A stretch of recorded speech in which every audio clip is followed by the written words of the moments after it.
Vous êtes de plus en plus nombreux à nous suivre et à participer à l'évolution de la chaîne Afrique N24, et sincèrement nous tenions à vous en remercier.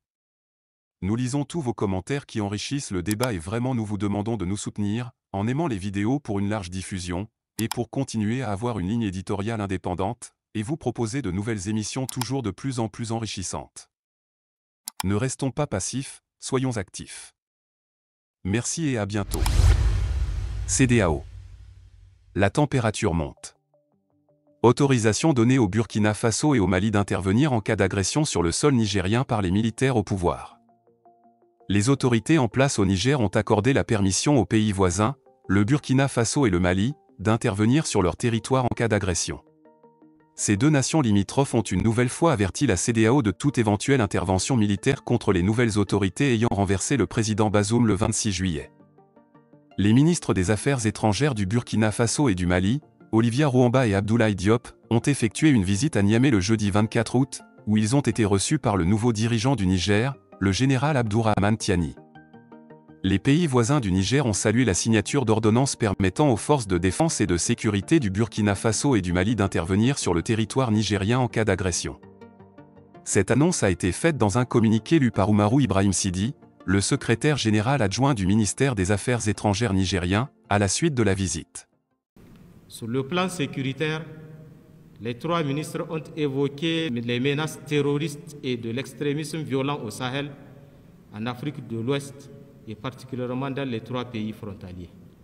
Ils ont réaffirmé leur engagement à mutualiser leurs moyens pour combattre ces fléaux qui sévissent depuis plusieurs années dans la sous-région et compromettent la mise en œuvre effective des programmes de développement.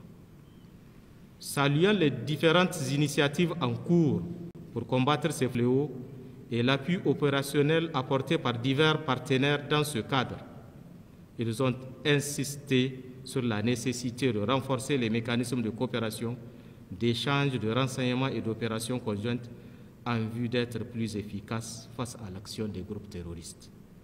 Les trois pays ont convenu de s'accorder des facilités d'assistance mutuelle en matière de défense et de sécurité en cas d'agression ou d'attaque terroriste. Ils ont décidé de mettre en place un cadre de concertation qui leur permet de coordonner leurs actions afin de faire face aux situations et défis multiples auxquels ils sont exposés. Ce cadre de concertation reste ouvert aux pays qui souhaitent participer à cette dynamique afin de répondre aux préoccupations et besoins de leur population en matière de paix, sécurité et développement économique et monétaire. À cet effet, ils ont convenu de mettre en place un secrétariat conjoint. S'agissant des questions sécuritaires, ils ont salué la signature par le président du Conseil national pour la sauvegarde de la patrie, le général de brigade Abdourahmane Tiani, de deux ordonnances le 24 août 2023 autorisant les forces de défense et de sécurité du Burkina Faso et du Mali d'intervenir en territoire nigérien en cas d'agression. Le Burkina Faso et le Mali, confrontés, tout comme le Niger, à des violences djihadistes persistantes, sont également sous la gouvernance de militaires ayant pris le pouvoir par la force entre 2020 et 2022. Peu après le coup d'État du 26 juillet à Niamey, ils ont manifesté leur solidarité envers les nouvelles autorités nigériennes, notamment face à la menace évoquée par la Communauté économique des États d'Afrique de l'Ouest, CEDEAO, d'une éventuelle intervention militaire pour rétablir l'ordre constitutionnel. Les deux pays ont ainsi prévenu la CEDEAO que toute intervention au Niger serait considérée comme une déclaration de guerre, un avertissement qu'ils ont réitéré le jeudi. Le général Tiani a quant à lui assuré que toute opération militaire de ce type ne serait pas la promenade de santé que certains imaginent.